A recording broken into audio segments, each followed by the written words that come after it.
Jabatan Meteorologi Malaysia atau Met Malaysia menjangkakan untuk daerah Hulu Langat sekurang-kurangnya dari 25 Disember hari ini sehingga 30 Disember Khamis ini akan berlaku hujan dan atau ribut petir di 1-2 tempat. Tidak dijelaskan dengan terperinci di mana 1-2 tempat itu. Ini adalah ramalan kaji cuaca oleh Met Malaysia, tetapi ada di 1-2 tempat yang dijangka akan berlaku hujan dan atau ribut petir. Kebanyakannya di sebelah pagi akan berlaku hujan dan petang akan berlaku ribut.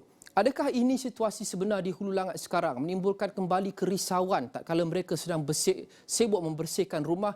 Mungkin satu lagi gelombang hujan lebat akan melanda, dan jika berlaku, apakah tahap kesediaan mereka?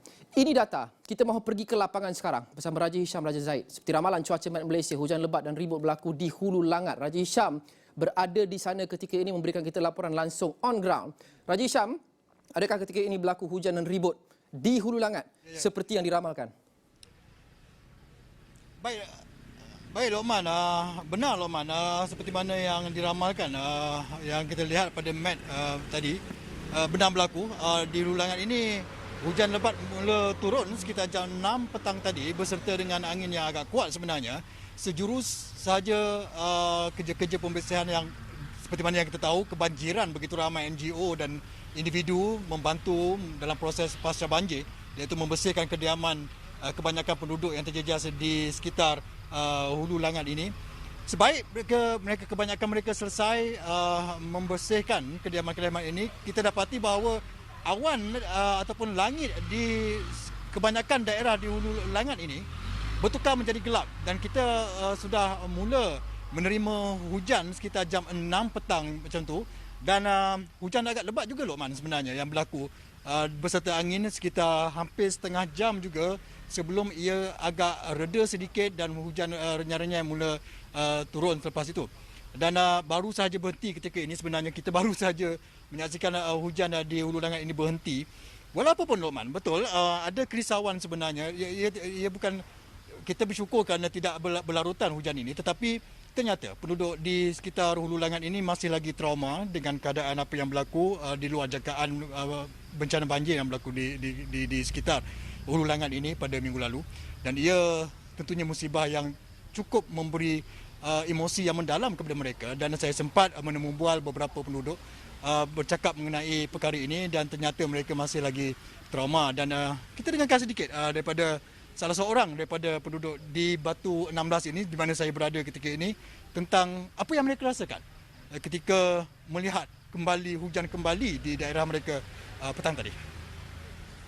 Bimbang lah sebab Jabatan Meteorologi pun dah bagi amaran. Dia kata hujung tahun ni memang lagi teruk. So siapannya macam ni lah, memang standby kat barang tinggi lah. Itu lah bimbang juga lah, memang takut akan jadi balik. Memang dengan lumpuhnya tebal tu depan tu dah ada.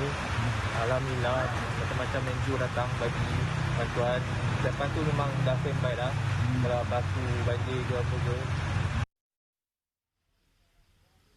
Baik, Lokman, satu lagi yang saya perasan dan saya sedari bahawa apabila berlaku keadaan hujan lebat yang turun agak tiba-tiba tadi tanpa diduga oleh kebanyakan orang ramai dan juga termasuk NGO dan sukarelawan yang hadir sejak awal pagi tadi, akses untuk keluar tu agak sesak, dan kami sendiri agak tersekat dalam trafik jadi untuk keluar daripada kawasan yang lebih rendah daripada apa yang saya berdiri sekarang ini, kerana kita bimbang juga kerana ada akses iaitu jalan utama menuju di Batu 15 tu masih lagi runtuh dan ditutup satu lorong, dan dibimbangi kerana walaupun hujan yang tidak agak berterusan yang berlaku ini, tetapi arus air di kawasan tersebut masih lagi deras, dan kita bimbang juga hakisan yang berlaku di sekitar kawasan itu, kerana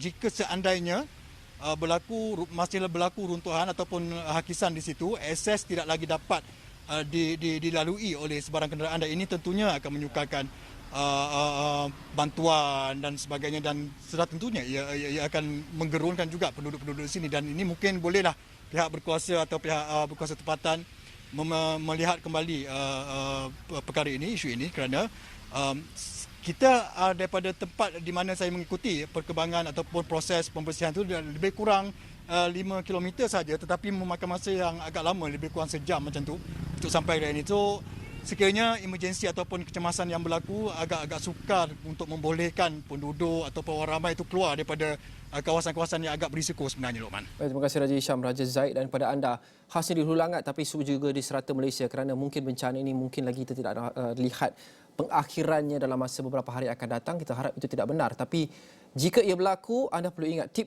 untuk menjaga keselamatan sewaktu paras air naik ataupun banjir berlaku.